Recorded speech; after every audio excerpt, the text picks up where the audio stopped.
Welcome again to the newest program of Social Responsibility Workshop.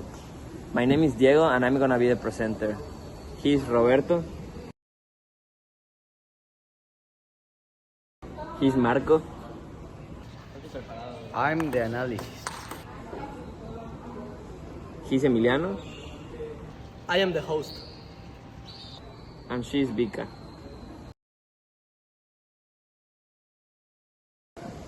Our first topic is gonna be immigration, and Vika's gonna explain it for us. Please, Vika, continue. Migration and immigration is when people move to another country. The difference is that migration is when said people move for a period of time, and immigration is when it's permanent. This article talks about how the Dominican Republic says it deported more than 130 Haitian women and children on the first day of the crackdown of undocumented migrants in hospitals. This article relates to the immigration and migration topic because it is a case of migration. Migrant people seeking a new home due to problems in their own countries, which also leads to consequences in the country they arrive in. In this specific case, one of the consequences is less space for local people at the hospitals occupied by these Haitian people. Thanks, Vika, that was really interesting. Now it's my turn to explain you the right to rest and leisure and all the things that belongs to that. First, we need to know the definition of the right to rest and leisure. This is the right to have sufficient time away from work and other responsibility for relax and have time for your own self. But this right is not always respected from all the sections of the society. All the people were contribute to poor working conditions and forced labor. These cases underscore the urgent need for stronger labor oversight and effective policies to eliminate labor exploitation in the country. So that's a really bad story, new, and I hope it changes, and we have to do a lot of effort to change that. Thanks. Now it's time for Emiliano to explain us a little bit more about the human rights. Tell me, Emiliano, what are the human rights? Hi, I'm Emiliano and I'm going to talk about the human rights. Human rights are moral principles or norms that establish certain guidelines for human behavior and are often arranged as legal rights or both domestic and international law. This is a common notice that happens in this country.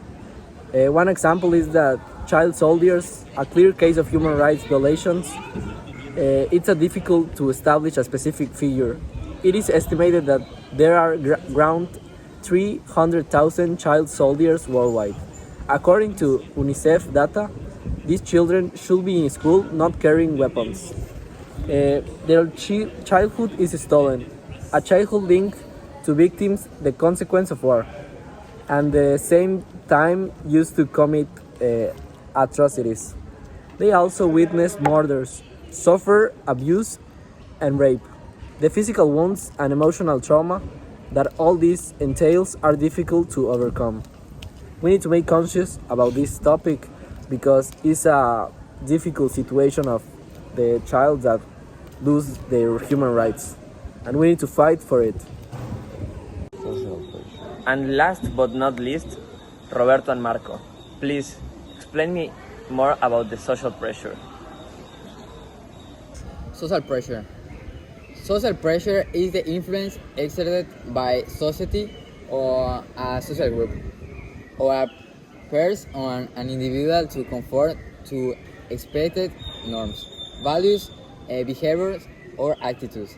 It can be by explicit or implicit, and it often affects decision, action, and beliefs in order to gain acceptance or avoid rejection. Social pressure can be positive or negative. A recent WHO Europe report showed that school pressure is rising and family support is declining, especially among girls. This has led to increase.